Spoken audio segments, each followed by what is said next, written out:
वैदिक पंचांग के अनुसार 12 नवंबर को देवउठनी एकादशी है। यह पर्व हर वर्ष कार्तिक माह के शुक्ल पक्ष की एकादशी तिथि को मनाया जाता है। एकादशी के दिन चुपचाप गाय को खिला दें। यह एक छोटी सी चीज, उससे पहले दोस्तों जान लेते हैं देवउठनी एकादशी के बारे में। सूर्य जब एक राशि से दूसरी राशि में प्रवेश करते हैं तो ज्योतिष में इस घटना को राशि परिवर्तन या किस्मत चमकाने वाली घटना कहते हैं। हर महीने एकादशी का पर्व आता है, लेकिन नवंबर महीने में आने वाली देवउठनी एकादशी सबसे ज्यादा महत्वपूर्ण होती है। इस दिन सूर्य धनु राशि के निकट कर कुंभ राशि में प्रवेश करता है। आइए जानते हैं साल 2024 में देवउठनी एकादशी कब है। स्नान दान मुहूर्त महत्व। साल 2024 में देवउठनी का एकादशी 12 नवंबर 2024 को मनाई जाएगी। इस दिन पवित्र नदी में स्नान के बाद सूर्य पूजा करने वालों को आरोग्य, धन, सुख, समृद्धि और अक्षय पुण्य आन प्राप्ति होती है। कहते हैं इस दिन गुण, अन्न, वस्त्र, काला तिल आदि का दान करने वालों को मोक्ष प्राप्ति होती है। देवउठनी एकादशी से धरती पर अच्छे दिनों शुरुआत मानी जाती है। सूर्य के उत्तरायण से देवताओं के दिन का आरंभ होता है। धार्मिक मान्यताओं के अनुसार एकादशी के दिन स्वर्ग का दरवाजा खुल जाता है, इसलिए इस दिन किया गया दान पुण्य अन्य दिनों में किए गए दान पुण्य से अधिक फलदायी होता है। वास्तव में 12 नवंबर एकादशी के दिन अगर आप यह उपाय कर लेते हो तो आप पर मां लक्ष्मी कृपा होगी और आप धनवान बन जाओ। आप धनवान ना बने तो मुझे बताना दोस्तों, बस जो उपाय आपको बताया जाए वह उपाय कर लेना। चलिए जानते हैं। एकादशी के दिन चुपचाप गाय को खिला दें। यह एक छोटी सी चीज, रोडपति भी होंगे, करोड़पति मिलेंगे। सभी संकट और कष्टों से मुक्ति, मृत्युदंड का दोष तुरंत होगा खत्म। पूरे साल आपके भरे रहेंगे। अन्न धन के भंडार, यूं कहे कि आप 7 पुश्ते तक करेंगे। रुपयों पैसों पर राज दोस्तों, 7 पीढ़ियों तक बैंक बैलेंस बढ़ता चला जाएगा। सभी भी दुख, दर्द, संकट, कष्ट है वह दूर हो जाएंगे और सभी सुख आपके कदमों में आ जाएंगे। सभी सुख आपके कदम चूमेगी। यदि आप यह एक छोटी और खास चीज चुपचाप गाय को खिला देते हैं तो तत्काल गरीबी आपके जीवन से खत्म हो जाएगी। यूं कहे व्यक्ति रंग से राजा बन जाता है और 36 कोटि देवी देवताओं को धारण करने वाली गौ माता भी कृपा व्यक्ति पर आजीवन बरसती है। व्यक्ति के घर में कभी भी अन्न, धन, वस्त्र कम नहीं होती है। धन के भंडार व्यक्ति के घर में भरे रहते हैं। व्यक्ति के जीवन से तत्काल गरीबी खत्म हो जाती है। तो दोस्तों, कौन कौन से वे गाय से जुड़े खास और महत्वपूर्ण उपाय हैं जिन्हें यदि आप एकादशी के दिन कर लेते हैं तो दोस्तों या ना माने, आपके घर में अन्न धन के भंडार सदैव भरे रहेंगे।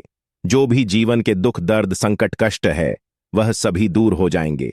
इस वीडियो में हम आपको उसी एक खास और महत्वपूर्ण चीज के बारे में बताएंगे, क्योंकि आपको एकादशी के दिन गाय को जरूर खिलानी है। तो दोस्तों, अपने फायदे के लिए पूरा वीडियो देखना। यदि आज इस वीडियो को अपने बीच बीच में से देखा, काट काट कर देखा, तो नए मानिए जीवन में आपको कभी सफलता हासिल भी नहीं होगी, क्योंकि इस वीडियो में आपको कुछ ऐसे उपाय गाय से जुड़े बताने वाले हैं जिन्हें करने से आपके जीवन के जो भी दुख, दर्द, संकट है या कामयाबी होने में कोई बाधाएं आ रही, सभी से छुटकारा मिलने वाला है। यूं कहे कि आपके जीवन में अपार धन, सुख, संपत्ति प्राप्ति हो जाएगी। कभी भी धन से संबंधित परेशानी नहीं रहेगी। आर्थिक स्थिति आप प्रबल हो जाएगी। धन प्राप्ति के योग्य बन जाएंगे और जीवन में सदैव अनंत धन के भंडार आपके घर में रहेंगे। अनंत धन, वस्त्र, कभी कमी नहीं होगी आपके घर में। तो दोस्तों, आज का वीडियो पूरा देखकर जाना। यदि आप चाहते हैं आप और आपके परिवार पर सदैव गौ माता कृपा से, आपके पितरों कृपा से, देवी देवताओं कृपा से, तो दोस्तों वीडियो को पूरा देखकर जाना। बहुत ही फायदेमंद वीडियो है। पूरे 300 सालों के बाद ऐसे दुर्लभ संयोग है, तो पूरा वीडियो देखकर जाना यदि आप लाभ हासिल करना चाहते हैं और 7 पीढ़ियों तक कभी कोई किसी तरह अटैक, कमी ना हो या फल चाहते हैं तो वीडियो को पूरा देखकर जाना। बहुत ही लाभप्रद वीडियो है आपके लिए। दोस्तों वीडियो को आगे शुरू करें उससे पहले आपसे रिक्वेस्ट करते हैं कि इस वीडियो को लाइक कर चैनल को सब्सक्राइब कर देना और कमेंट बॉक्स में सच्चे दिल से जय गौ माता जरूर लिख देना, जिससे माता कृपा आपके और आपके परिवार के ऊपर सदैव बरसती रहे और ज्यादा से ज्यादा वीडियो को शेयर जरूर करना ताकि और लोग भी इस वीडियो के माध्यम से लाभ हासिल कर सके। इन उपायों को करने से अपने जीवन में सदैव धन सुख संपत्ति प्राप्ति कर सके तो शेयर करना ना भूले इस वीडियो को, जिससे और लोगों का भी भला हो। आपको बता दें, इस दिन तीर्थ स्नान करना बहुत ही फलदायी समझा गया है। यदि कहीं तीर्थ स्थान पर पवित्र नदी में स्नान करना संभव ना हो तो आप क्या करें, घर पर ही नहाने वाले पानी में गंगाजल कुछ बूंदे डालकर स्नान कर लें। और साथ ही साथ यदि आप स्नान आदि से निवृत्त हो जाएं, सर्वप्रथम तो अपने घर के पूजा स्थान को साफ कर वहां पूजा पाठ करें। आप और पितरों के निमित्त तर्पण पिंडदान तो आपसे बने, अन्न धन वस्त्र दान जरूर करें। और इस एकादशी के दिन दान करने से सभी मनोकामनाएं पूर्ण हो जाती हैं। एकादशी के दिन विशेषकर पूर्वजों पूजन के लिए बहुत ही शुभ फलदायी समझा गया है। मकर संक्रांति के दिन पिंडदान करने से पूर्वजों आत्मा को शांति मिलती है और उनको मोक्ष मिलता है। और आपको बता दें, इस बार जो इस दिन कार्तिक पूजा के साथ साथ हनुमान जी मंगल देवता और भगवान शिव ना भी पूजा जरूर करनी चाहिए। आपको बता दें कि इस दिन यदि आप हनुमान जी और मंगल देवता भगवान शिव पूजा करते हैं तो मंगल का गृह जनित दोष भी दूर हो जाता है। व्यक्ति के जीवन में धन सुख संपत्ति प्राप्ति हो जाती है, समस्त मनोकामना व्यक्ति पूर्ण हो जाती है। और दोस्तों, साथ ही साथ अब बात करें आपको उस दिन, मतलब यह जो एकादशी के दिन है, इस दिन आपको एक उपाय तो जरूर करना है। गाय का उपाय बताने से पहले एक उपाय आपको बता दें, इस उपाय को जरूर दूर करें। क्या करें कि शाम के समय पीपल के पेड़ के नीचे आपको सरसों का चौमुखी दीपक, आटे का दीपक बनाना है चौमुखी। उसमें आपको कलावे बाती लगाकर सरसों के तेल का दीपक जला देना है और बीच में 2 साबुत फूल वाले लौंग भी डाल दें। फिर देखिए कैसे चमत्कार आपके जीवन में होता है।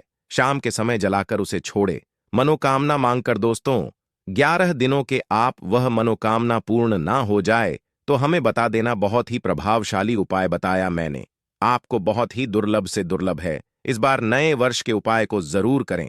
यह उपाय जो है बहुत ही आपको लाभ देगा। और अब बात करें गाय से जुड़े कौन कौन से उपाय आपको इस दिन, मतलब गाय से जुड़े उपाय जिन्हें करने से व्यक्ति को 7 पीढ़ियों तक बैंक बैलेंस कमी नहीं होती, दुख दर्द संकट कष्ट दूर हो जाते हैं और सभी सुख व्यक्ति के कदमों में आ जाते हैं। कदम चूमती है सभी सुख और घर में धन के भंडार सदैव भरे रहते हैं, कोई कमी नहीं होती। किसी तरह कौन कौन से उपाय ध्यान से सुनना, जिस तरह बताएं उसी तरह इन उपायों को आपको करना है। तो चलिए शुरू करते हैं। कौन कौन से गाय से जुड़े उपाय हैं, प्रभावशाली चमत्कारिक उपाय है जो कि आप किस्मत को चमका देंगे। एकादशी से आपको लाभ शुरू करते हैं। दोस्तों, सनातन परंपरा में गाय गंगा और गायत्री का बहुत ज्यादा धार्मिक महत्व है। मान्यता है कि गौ माता के शरीर पर 3 कोटि देवी देवताओं का वास होता है। गौ माता पूजा करने वाले जातक पर इन सभी देवी देवताओं कृपा बरसती है। गौ सेवा से न सिर्फ इस जन्म के बल्कि पूर्व के भी दोष दूर हो जाते हैं। गाय से हासिल पंचगव्य का उपयोग जरूर शामिल करें, क्योंकि पंचगव्य के बिना कोई भी पूजा पाठ और हवन सफल नहीं होता। या दोस्तों, गौ कृपा पाने के लिए प्रतिदिन सप्ताह अथवा महीने में परिवार समेत एक बार गौशाला जाने का नियम जरूर बनाएं और वहां गायों को हरा चारा जरूर खिलाएं। इससे आपको शुभ फलों प्राप्ति होगी और साथ ही साथ गौ सेवा और गौ पूजा से 9 ग्रह शांत हो जाते हैं और इनसे जुड़े दोषों का निदान हो जाता है। गर्मियों में गौ माता को पानी पिलाएं और सर्दी में गौ माता को गुड़ जरूर खिलाएं। ध्यान रखें कि गर्मियों में गाय को गुजिया। अनेक देवी देवता को अपने ने शरीर पर धारण करने वाली गौ माता से जुड़े कई शुभ और अशुभ संकेत भी होते हैं। मसलन गाय का दूध दहते समय यदि गाय ठोकर मार दें और सारा दूध बिखर जाए तो अब शगुन होता है। यदि कोई यात्रा पर निकल रहा हो और गाय अपने बछड़े को दूध पिलाती सामने आ जाए तो निश्चित रूप से जिस यात्रा के लिए आप निकले हैं वह यात्रा आप जरूर ही सफल होगी और वह जिसके लिए आप निकले हैं वह जरूर ही पूर्ण होगा। यात्रा पर जाते समय बाईं ओर गाय आवाज आना और रात्रि में गाय हंकार करना भी शुभ होता है। दोस्तों, साथ ही साथ गाय के साथ आप भूलकर भी दुराचार न करें, अन्यथा मिलता है घोर पाप और जीवन परेशानियां बनी रहती हैं। जी हाँ दोस्तों, गाय को राष्ट्रीय पशु बनाए जाने और इन्हें मौलिक अधिकार दिए जाने बात हो रही है तो सवाल उठता है, गाय संस्कृति का अहम हिस्सा है, तब भी गाय के साथ लोग खराब व्यवहार कैसे कर लेते। गाय दर दर भटकती रहती है, भरपेट इन्हें चारा तक लोग नहीं देते। गाय जब तक दूध देती रहती है तो उन सेवा होती है, और जैसे ही दूध देना बंद कर देती है तो लोग इन्हें उन किस्मत पर छोड़ देते हैं, सड़कों पर और गलियों में भटकने के लिए। ऐसे में गोवंश जीवों को कोई डंडे मारता है तो कोई पानी डाल देता है, कभी वाहनों चपेट में आ जाती है तो कभी बीमार होकर बेचारी यह गाय दम तोड़ देती है। ऐसे में जरूरत है इन बातों को जानने। गाय को लेकर शास्त्रों में क्या कहा गया है, गाय के साथ आपको कैसा व्यवहार करना चाहिए। दोस्तों, गाय को कभी भी मारना पीटना नहीं चाहिए। शास्त्रों में गाय को माता का दर्जा दिया गया है। गाय को मारने वाला माता को मारने पीटने वाले के समान पाप का भागीदार समझा जाता है। नरक लोक में वर्षों तक कष्ट भोगना पड़ता है, अगले जन्म पशु योनि में मिलता है। कथा है कि गौतम मुनि ने गलती से गाय को डंडा मार दिया था, जिससे गाय मृत्यु हो गई थी, और इस पाप से मुक्ति के लिए इन्हें वर्षों तक तपस्या करनी पड़ी। भगवान श्री शुक्ल जी ने बैल स्वरूप में आए वृद्धाश्रम का वध कर दिया था, जिससे मुक्ति के लिए भगवान श्री शुक्ल को संपूर्ण तीर्थों को एक कुंड में बुलाना पड़ा, और इस कुंड में स्नान से वह पाप मुक्त हो गए थे। दोस्तों, साथ ही साथ पानी पी रही गाय को भगाते हैं। वे घोर पाप के भागी बनकर नरक भोगते हैं, ऐसा पुराणों में बताया गया है। जबकि जो लोग गाय के लिए प्याऊ और चार बनवाते, वह महाभाग्यवान होते हैं। ऐसे लोग घोर पाप से मुक्त होकर स्वर्ग पा जाते हैं और बड़े ही धनवान कुल में जन्म लेकर सुख भोगते हैं, और साथ ही साथ आराम कर रही गाय को कष्ट देकर कभी भी उठाना नहीं चाहिए। कहते हैं कि जिस स्थान पर गाय बैठी है वहां से नकारात्मक ऊर्जा खत्म हो जाती है। गाय के बैठने जगह को जो लोग नियमित साफ रखते हैं, वह जन्म में किए गए जाने अनजाने में पापों से मुक्ति हो जाती है और गोलोलोक में थान पाते हैं। गाय को डंडा मारकर उठाना, पानी डालकर उठाने से मनुष्य पाप का भागी बनता है और अगले जन्म में उसे दर दर भटकना पड़ता है। और साथ ही साथ शास्त्रों में बताया गया है कि गाय का दूध उसके बछड़े के लिए होता है। गाय के बछड़े से बचा हुआ दूध ही मनुष्य को लेना चाहिए, परंतु कुछ लोग एक बार गाय को दूध लेने बाद फिर से बछड़े के लिए बचा हुआ दूध भी धो लेते हैं। ऐसा करना घोर पाप कहा जाता है। ऐसे दूध को धोने वाला और ग्रहण करने वाला दोनों ही पाप के भागी बन जाते हैं। दोस्तों, साथ ही साथ शास्त्रों में कहा गया है कि गोवंश मतलब गाय और बैल के पीठ पर नहीं बैठना चाहिए। इन पीठ पर बैठने से महापाप लगता है। ऐसे लोगों को नरक और यातना भोगनी पड़ती है। एकमात्र देव के अंश के उत्पन्न नंदी ही गोवंश है, जिस पर स्वयं महादेव और महादेवी सवारी करती है, क्योंकि नंदी ने स्वयं अपनी इच्छा से महादेवी सवारी बनना स्वीकार किया था। और साथ ही सात शास्त्रों में गाय के दान को बहुत ही महत्व दिया गया है, परंतु ऐसे गाय का दान कभी नहीं करना चाहिए जो बूढ़ी और बीमार हो। कठोपनिषद में नचिकेता कथा भी इस संदर्भ में है कि जिस नचिकेता ने पिता द्वारा बूढ़ी गाय को दान करने पर आपत्ति जताई थी, दूध देने वाली और बछड़े सहित जो लोग का दान करते हैं वह महान पुण्य को हासिल करके स्वर्ग में स्थान पाते हैं। दोस्तों, साथ ही साथ सूर्य चंद्र मंगल शुक्र युक्ति राहु से हो तो कार्तिक दोष होता है। यह भी मान्यता है कि सूर्य का संबंध पिता से एवं मंगल का संबंध होने के कारण सूर्य यदि शनि राहु या केतु के साथ स्थित हो या दृष्टि संबंधी हो तथा मंगल युति राहु या केतु से हो तो कार्तिक दोष होता है। इस दोष से जीवन संघर्ष मम बन जाता है। कार्तिक दोष हो तो गाय को प्रतिदिन या किसी भी एकादशी को या किसी पूर्णिमा के दिन, अमावस्या या किसी भी खास दिन पर रोटी गुड़ चारा खिलाने से कार्तिक दोष खत्म जाता है। साथ ही साथ गाय पीठ पर जो कुबड़ बना होता है वह बृहस्पति गुरु है। अतः जन्मपत्री में यदि बृहस्पति अपनी नीच राशि मकर में हो या अशुभ शिवलिंग में जा रहे हो और सामने से गौ माता आती हुई दिखाई दे तो गौ माता को अपनी दाहिनी ओर से जाने देना चाहिए। आप यात्रा जरूर ही सफल होगी। और जिस घर में गाय होती है उसमें वास्तु दोष स्वतः ही खत्म हो जाता है। और साथ ही साथ आपको बता दें कि गाय को आप भी रोटी बनाएं, प्रतिदिन ताजी रोटी ही बनाएं।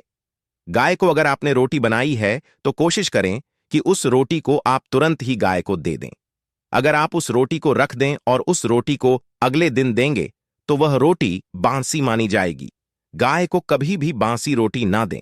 इससे घर में नकारात्मक ऊर्जा वास करती है और जो भी काम आपके बनने वाले होंगे वह काम भी आपके बिल्कुल भी नहीं बनेंगे। इससे आपके घर में हमेशा दर्द देवता का वास रहेगा और आप जिस भी काम को करेंगे उस काम में आपको हमेशा असफल ही हाथ लगेगी। इसीलिए कोशिश करें गाय को रोजाना ताजी रोटी बनाकर खिलाएं और रोटी को बिल्कुल ना रखें। बासी रोटी गाय को ना दें और साथ ही साथ सड़ी गली चीजें गाय को नहीं खिलानी चाहिए। घर में कोई फल है, कोई सब्जी है, सड़ जाए तो लोग क्या करते हैं? गाय को देते हैं। ऐसा नहीं करना चाहिए। ऐसा करने से यदि आप गाय को खिलाते हैं तो आप पाप के भागी बन जाते हैं। आप बिल्कुल सड़ी गली चीजें गाय को ना खिलाएं और साथ ही साथ एकादशी पर आटे 11 लोहियां बनाकर उनके ऊपर हल्दी लगाएं। इसके बाद गाय को खिलाएं।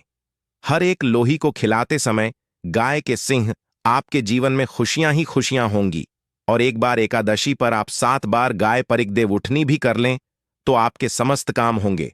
और एकादशी पर साथ ही साथ आप गाय को जब भी रोटी दे, रोटी पर या तो आप थोड़ी हल्दी लगा लें या थोड़ा गुड़ रख लें।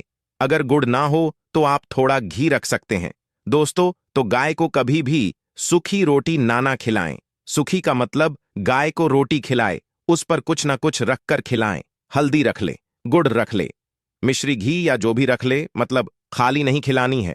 इतना करने मात्र से आपके जीवन के सभी दुख दर्द समाप्त हो जाए। दोस्तों, यह थे गाय से जुड़े कुछ महत्वपूर्ण उपाय, कुछ बात जिन्हें आपको ध्यान में जरूर रखना है। दोस्तों, चैनल को सब्सक्राइब करना बिल्कुल भी नहीं भूलना। कृपया आप चैनल को सब्सक्राइब जरूर करें। आप सभी का धन्यवाद।